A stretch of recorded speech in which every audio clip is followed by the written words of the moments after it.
anunciar o nome do Senhor, porque no mês de outubro, para começo de novembro, eu perdi um pouquinho a noção que eu fiquei internado, mas eu moro numa área de sítio, sentido Bertioga, uma chácara, e eu nem estava mexendo com a terra e tinha algumas hortênsias, e eu fui só com a faca pegar 2 galhos e para replantar. E ali eu não vi, eu coloquei a mão e uma cobra me picou na minha mão direita. Eu senti uma picada forte, mas depois eu fui olhar para ver o que era atrás da hortência. Eu vi o corpo da cobra. Aí quando eu estava com a faca, eu arremessei nela porque eu precisava dela para tirar fotos, para poder mandar no Instituto Butantan. Então, ali eu chamei meu esposo, comecei a gritar, mas na hora eu só senti uma picada muito forte, eu não senti mais nada além disso. E eu peguei o carro, eu nem esperei o SAMU, mas eu fui imediatamente, tomei as informações, fui para o hospital de Luzia, de Mogi das Cruzes, e lá eu fiquei na emergência. Aí eles pediram as fotos da cobra para mandar para o Instituto Butantan para ser feito o antígeno, né? E depois de umas 2 horas, 3 horas, eu comecei a receber já o antígeno para combater o veneno. E por ali eu fiquei 24 horas, depois fui dispensada, eu já estava bem, mas chegando em casa à tarde, eu passei mal novamente, comecei a soluçar muito. E voltei novamente para o hospital. Aí, chegando no mesmo hospital. Chegando lá, eles fizeram alguns exames e eu percebi que o meu rim não estava funcionando. O veneno da cobra paralisou meus 2 rins, deu uma deficiência de todas as vitaminas, anemia, tudo. Foi passado um catéter de emergência e ali eu comecei a fazer hemodiálise no próprio hospital. E ali eu perdi um pouco da noção devido aos sedativos. Eu perdi um pouco da noção de tempo. Depois, quando eu percebi, eu já estava na UTI. Ali eles iam fazer a hemodiálise, só que quando chegava, quando voltava, eu fiquei um pouco confusa. E meu rim ficou parado quase um mês. Os 2 rins parados, eu enchei bastante.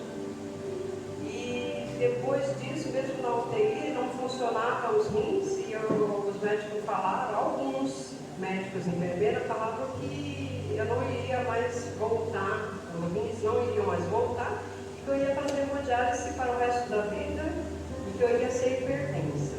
Mas eu não aceitava aquilo, eu clamava a Deus na hora, mas todos os meus familiares, amigos, irmãos e muita oração, né? Em Deus em primeiro lugar e a nossa fé. E eu fiquei depois, acho que eu perdi um pouco da noção, mas acho que eu fiquei 1 semana na UTI. Depois que eu retornei à consciência, eu já estava na clínica médica. E eu fui retornando à consciência aos poucos. Eu achei que eu estava lá 1 semana, mas já ia fazer 1 mês. Eu estava muito inchada, comecei a tomar bolsa de sangue devido à anemia profunda. E comecei a tomar algumas vitaminas e continuei fazendo hemodiálise. Foram feitas todas as papeladas para que eu fosse encaminhada para uma clínica onde fizesse hemodiálise. Eu não poderia sair dali, daquele hospital, enquanto não conseguissem uma vaga para mim numa clínica fora. Então eu teria que permanecer ali. E assim foi, dia a dia, eu fazia hemodiálise um dia sim, um dia não, no próprio hospital. Eu recebi muitas orações também, inclusive eu recebi áudios.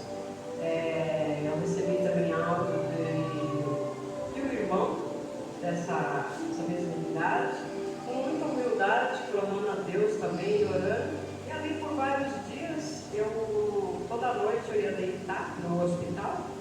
Eu andava bastante durante o dia, eu não tinha perdido a fé, claro, né? Eu sabia que o que ele estava falando não era verdade, porque eu não aceitava, porque meus rins eram perfeitos. E como que eu me encontrava numa situação daquela? Depender é horrível. Para quem faz hemodiálise, é a pior coisa que tem. Aquilo é horrível, a pessoa passa muito mal. No dia seguinte eu não sabia nem falar para o médico como eu estava, de tão ruim que o meu corpo ficava. Mas ali eles entraram com outras medicações, e muita oração, noite ali eu ouvia a oração. O servo de Deus havia enviado também. Alguns enviaram, outros não, mas eu ouvia sempre, com muita humildade. Ele clamava a Deus, pedia a Deus pela minha cura. E eu também pedi a Deus que eu não aceitava ficar naquela situação, no hospital, e só poderia sair dali diante de uma vaga para hemodiálise, né? Mas, graças a Deus, acho que no 27º dia, Deus me libertou. Eu comecei a urinar aos poucos, eu engordei 12 quilos de inchaço, mas ali aos pouquinhos meu rim foi voltando a funcionar. E hoje eu glorifico a Deus pela minha vida, por eu estar aqui hoje contando esse testemunho, porque foi muito difícil. Eu achei que depois que eu vim retomando a consciência aos poucos, foi que eu vi aquilo tudo que eu havia passado, né? Aí hoje eu agradeço e glorifico a Deus por tudo, agradeço a Irmandade por ter orado, ao irmão também por enviar os áudios, e eu glorifico e agradeço o nome do Senhor por ter me dado a vida, por ter me dado a cura, por ter me libertado daquela hemodiálise. E hoje eu estou aqui porque os meus rins estão funcionando. Graças a Deus eu fiz alguns exames porque eu fiquei restrita de líquidos e alimentos. E quando eu cheguei em casa, depois de uns 10 dias, estavam demorando para me chamar, eu fiz alguns exames de sangue e tudo já havia voltado ao normal. Então hoje eu glorifico a Deus pela libertação que Ele fez na minha vida, de ter me dado meus rins novamente, estão funcionando. Os exames de sangue já eram todos normais também. E eu agradeço a Deus por tudo e por todos que oraram por mim, pela minha vida.